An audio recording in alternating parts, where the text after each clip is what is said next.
Hello tout le monde, j'espère que vous allez bien. Moi aujourd'hui ça va merveilleusement bien. Aujourd'hui je voulais profiter de ma petite balade dans la forêt pour vous faire une vidéo sur le thème de la gratitude. Parce que voilà, la dernière expérience chamanique que j'ai faite au cours de la semaine passée, elle était vraiment centrée là-dessus. Et j'ai eu un message d'une autre dimension, quoi que ce soit qui nous envoie des messages dans ce genre d'expérience chamanique, qui m'a fait vraiment me remettre en question sur le thème de la gratitude. Et je me suis dit que j'allais profiter, que ce soit l'été, que je fasse des balades, que je puisse un peu parler d'autres sujets que l'astrologie, pour vous faire un retour d'expérience, vous expliquer ce qui s'est passé et quel est l'enseignement que j'ai appris de cette expérience. Pour le coup, des fois il faut des années de réflexion pour intégrer une expérience chamanique. Là il m'a fallu environ 30 secondes quoi, parce que c'était assez clair. Donc voilà, je voulais vous parler de ça aujourd'hui. Un peu à la cool comme d'habitude, hein, c'est l'été, on se fait plaisir, on a sorti les chapeaux. Et du coup tout ça c'est dans cette vidéo. Et je vous dis déjà merci pour la regarder. C'est sans plus attendre. Je commencerai cette vidéo par rappeler un truc assez simple, hein.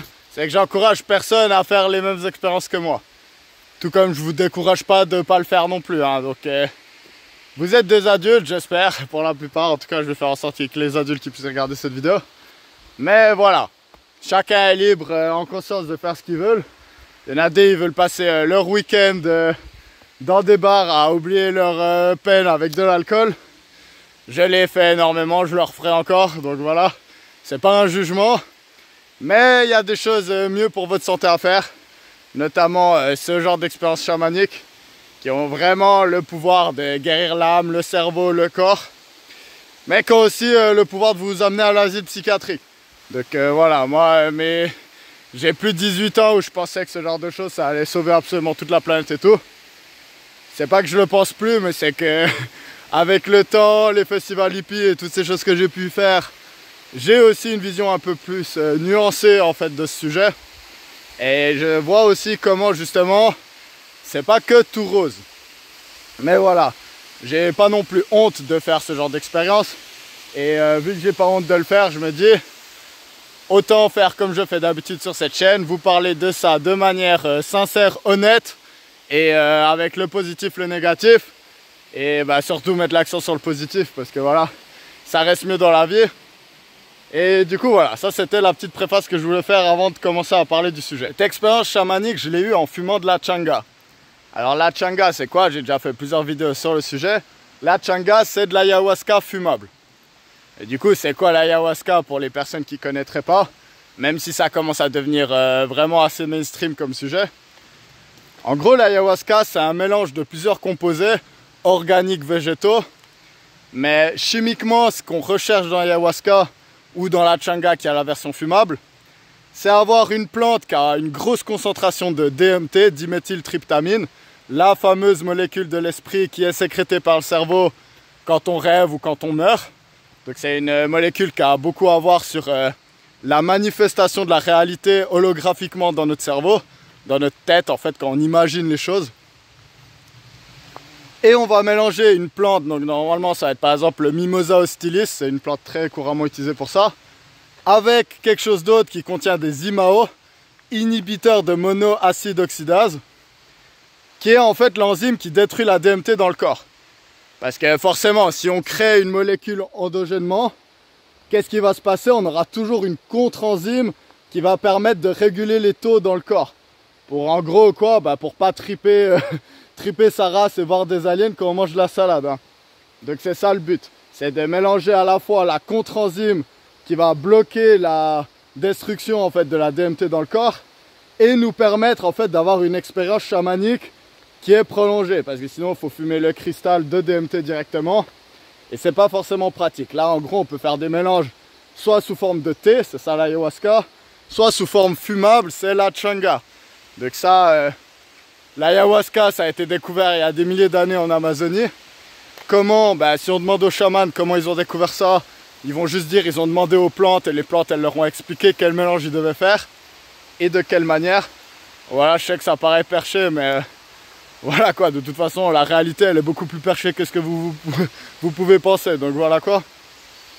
Mais cette fameuse changa, elle a été découverte très récemment justement au Boom Festival en 2005, sauf erreur, donc un festival de psytrance, parce que simplement il y a des chimistes apprentis hippies qui se sont demandé, mais est-ce qu'on pourrait pas faire la même logique que l'ayahuasca, mais avec des composants fumables, pour justement pouvoir prolonger le trip de DMT, parce que la DMT sur la fume sous forme de cristal, c'est très explosif, c'est très court, et c'est pas orienté sur le physique, mais vraiment ça nous fait voyager dans une autre dimension.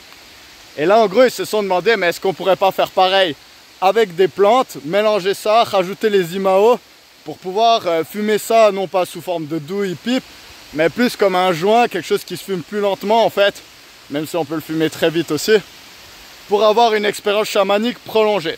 Du coup c'est ça que j'ai fait. Ce genre d'expérience, le truc le plus important c'est le set et le setting.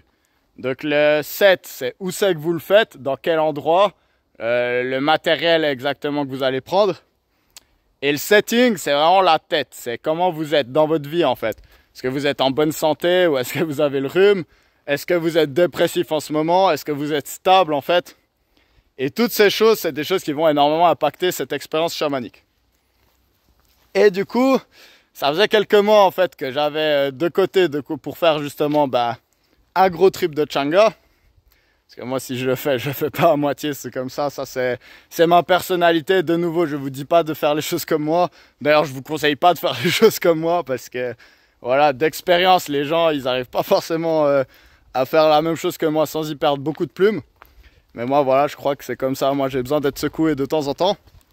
Mais en gros, ces derniers mois, c'était pas vraiment le bon moment. J'ai eu pas mal de chamboulements. Quitte à vous parler de ces expériences autant personnelles, autant le faire à cœur ouvert et puis être honnête avec vous.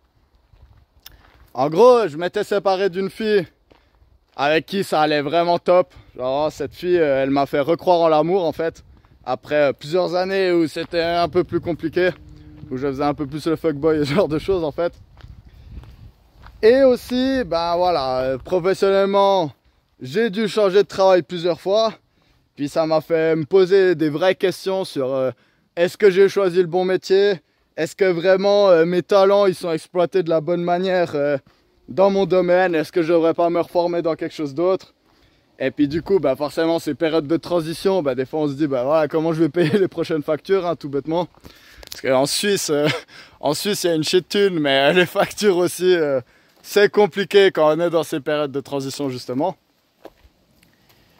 Et en plus, voilà, il y a des personnes dans ma famille qui ont eu des problèmes de santé. Donc, autant vous dire que le début de cette année, c'était pas le meilleur début d'année que j'ai vécu de ma vie. Mais c'était loin d'être le pire non plus. Donc voilà, moi, ma vie, c'est toujours des hauts et des bas. Puis là, les choses se sont vraiment pas mal stabilisées ces derniers temps. Et du coup, avec un bon état d'esprit, je me suis dit, let's go, on va marquer ce changement avec une expérience chamanique de ce style. Et du coup, voilà, je suis allé dans la forêt. Quelque part pas très loin de là où je suis en plus. Je me suis isolé, j'ai tout préparé pour faire cette expérience. Donc j'ai mis les couvertures par terre, le petit coussin, j'ai mis le truc à boire pour si j'avais la gorge sèche. Et je me suis dit, let's go, on y va. Le but premier de ces expériences chamaniques, en fait, c'est de tuer l'ego. Donc c'est ce fameux ego death en fait. Donc c'est quelque chose de très compliqué à faire. Parce qu'en fait, dès qu'on commence, là notamment il faut le fumer, dès qu'on commence à fumer, il y a notre ego, il nous envoie la peur. Donc ça c'est la peur, c'est synonyme avec l'ego. Hein. Et du coup il nous dit, wow, là je me sens en danger mec, arrête ça tout de suite. Et c'est là où, quand on est un vrai psychonaute ou un peu un chaman, il faut savoir se gaslighter en fait. Donc voilà, moi j'ai fait ça des dizaines et des dizaines de fois. Et je sais qu'au début, il y aura toujours une partie de moi qui aura peur et qui va dire non, arrête tout de suite. Sauf que j'ai surmonté cette peur tellement de fois que je sais que pour faire vraiment une belle expérience chamanique, et là de nouveau, je le répète, ça c'est ma technique à moi, je vous dis pas de la faire à vous. C'est technique inspirée de Terence McKenna. Il faut y aller, jusqu'à ce que vous puissiez plus ingérer le produit. Hein. Parce que c'est quoi la différence entre ça et des autres... drogue entre guillemets, c'est que vous pouvez pas faire d'overdose avec ça. Donc votre corps il est pas en danger. La seule chose qui est en danger c'est votre ego et votre vision du monde en fait.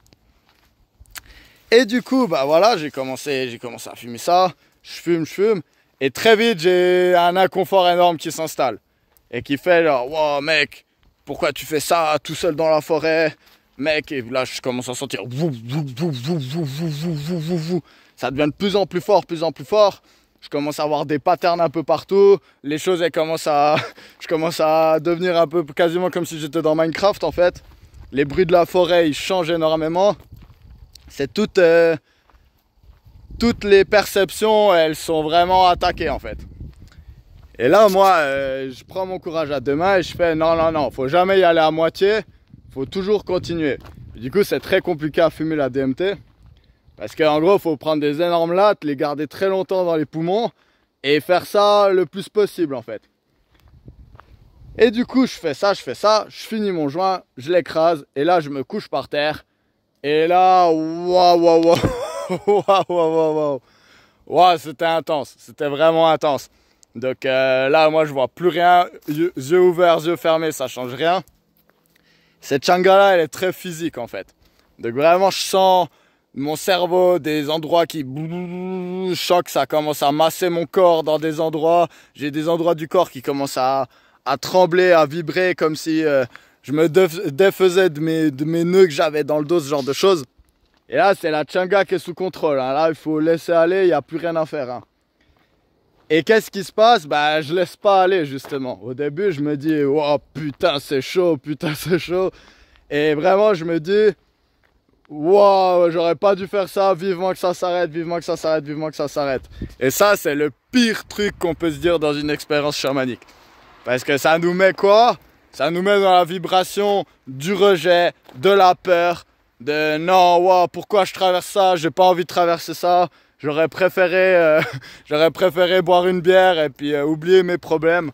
Puis demain me sentir moins bien et puis faire moins de sport, etc.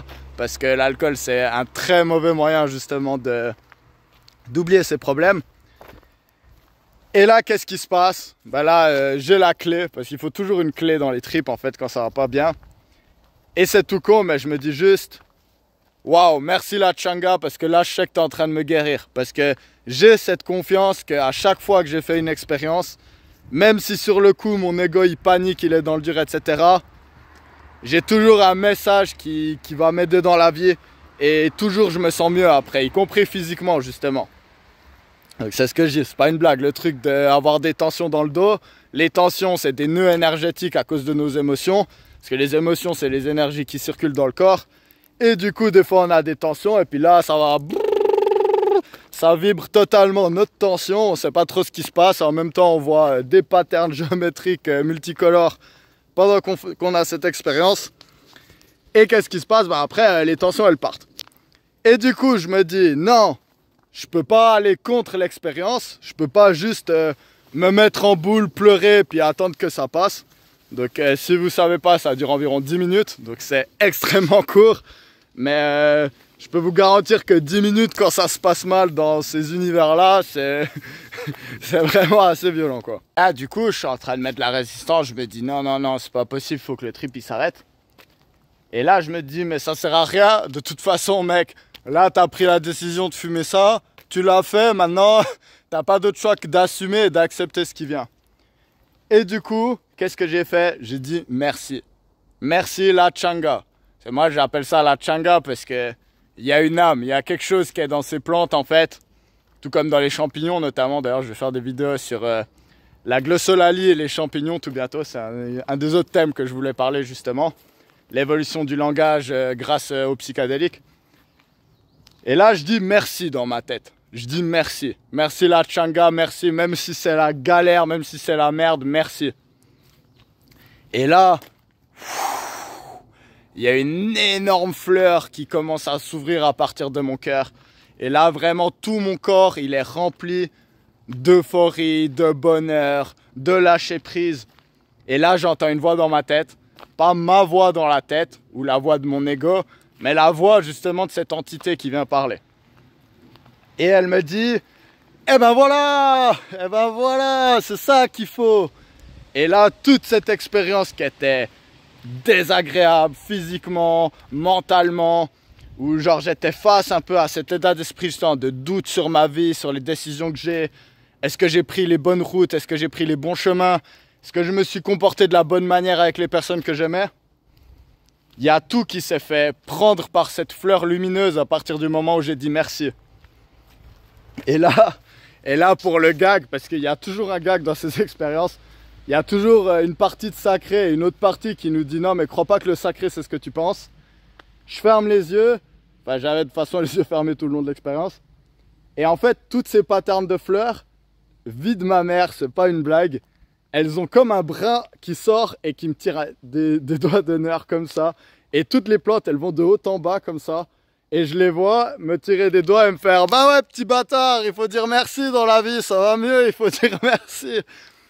Et là j'éclate de rire, genre vraiment j'éclate de rire et je me dis « Bah oui, c'est aussi bête que ça, mais en fait quand ça va pas, quand on a l'impression que dans la vie, les épreuves qu'on vit, elles sont dirigées contre nous, c'est les problèmes de santé, d'argent, d'amour, etc. C'est pourquoi ça m'arrive, pourquoi contre moi, qu'est-ce que j'ai fait pour mériter ça? Waouh, quelle année de merde, vraiment, j'ai envie de fermer les yeux et qu'on soit déjà en 2025. Waouh, mais quelle semaine, quel mois, vivement la fin du mois, etc. À chaque fois qu'on est bloqué en fait sur le négatif, l'extérieur c'est l'intérieur, en haut comme en bas, dedans comme dehors, c'est une des lois, c'est un des principes hermétiques en fait.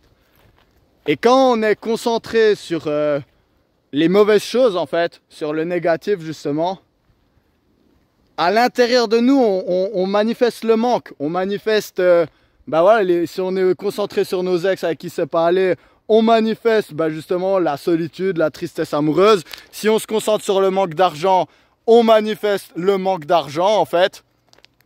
Si on se concentre sur les problèmes de santé, on se concentre sur la maladie en fait, et c'est ça qu'on manifeste. Parce qu'après, si on vibre la maladie, elle a une place pour rentrer en nous. Et c'est quoi le remède à ça? Le remède à ça, c'est le merci, c'est la gratitude. Et c'est... Waouh, c'est tellement impactant en fait, parce que justement, ça peut être des mois d'expérience, des mois qu'on vit. Alors évidemment, on n'est pas tout le temps bloqué sur le négatif. Il y a bien des moments dans la journée où on est un peu plus positif que d'autres. Mais j'avais ce mindset, en tout cas ces derniers mois justement, de me concentrer sur ce que j'ai pas en fait, sur ce que j'aurais préféré avoir. Et ça, c'est tout des concentrations sur le manque. Alors que quand on dit merci, merci dans les moments difficiles, waouh, ça change vraiment tout le mindset. Parce qu'au lieu de se dire, cette chose, elle arrive contre moi, on se dit, cette chose, elle arrive pour moi. Et après, je sens, il y a tout qui a commencé à s'imbriquer dans ma tête, en fait. Il y a tout qui a commencé à prendre sens. Faut dire merci parce que pourquoi? Parce que concrètement, moi, je crois qu'on vit dans une simulation. Hein. Donc, simulation, quoi que vous vouliez l'appeler, en fait.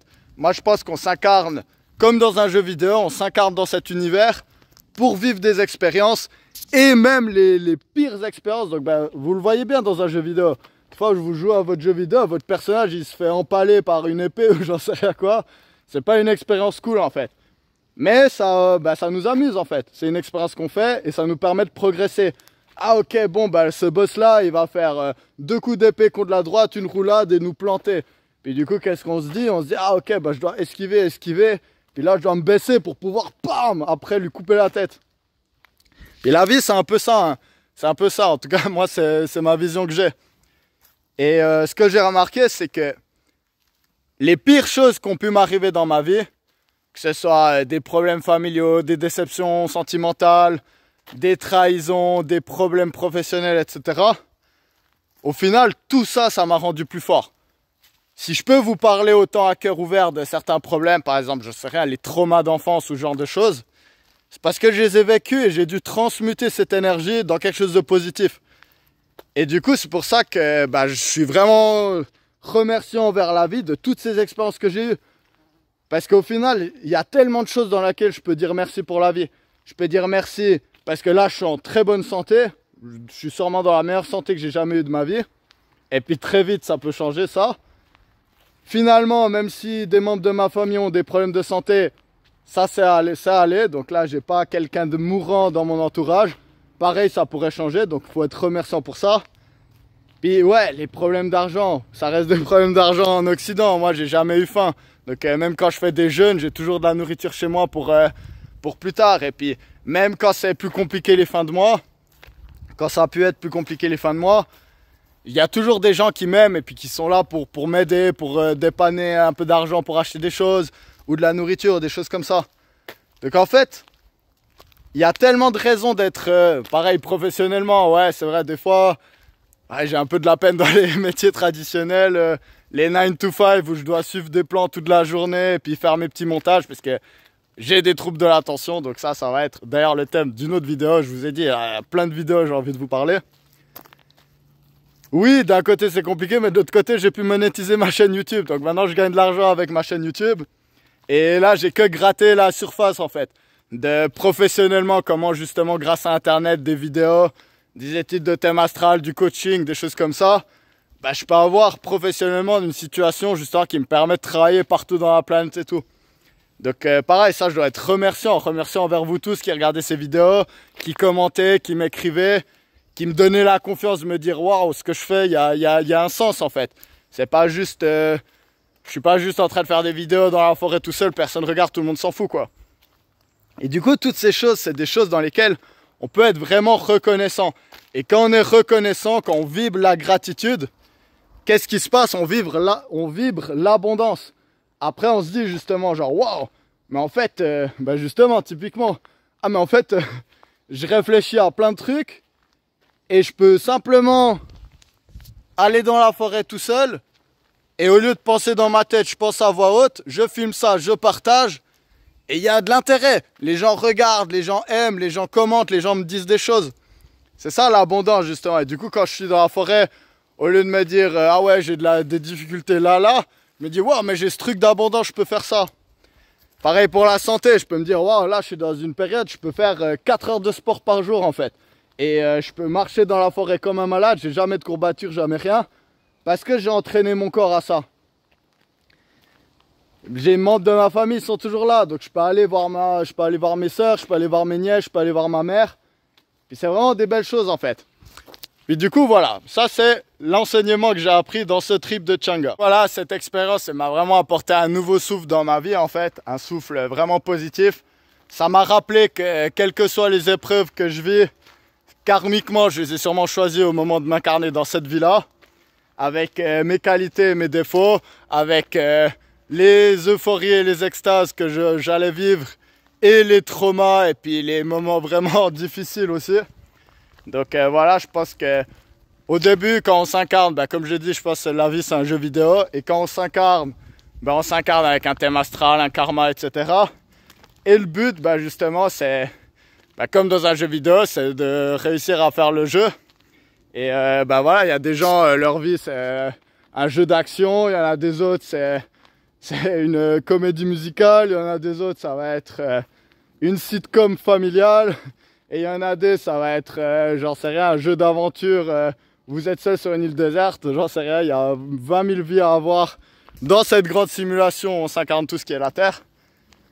Mais quelle que soit votre vie, je pense qu'il y a de matière justement à être remerciant et avoir de la gratitude pour exister plutôt que ne pas exister.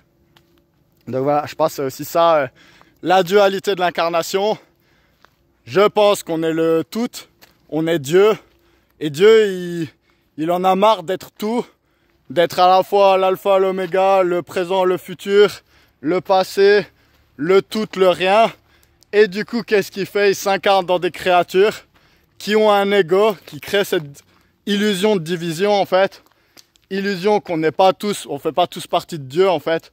On n'est pas tous imbriqués dans Dieu. Et voilà. L'ego il fait qu'on oublie. Donc là, j'ai toute cette réalisation. Dans quelques mois, je vais avoir oublié ça. Puis je vais me redire, oh non, mais ça fait chier là.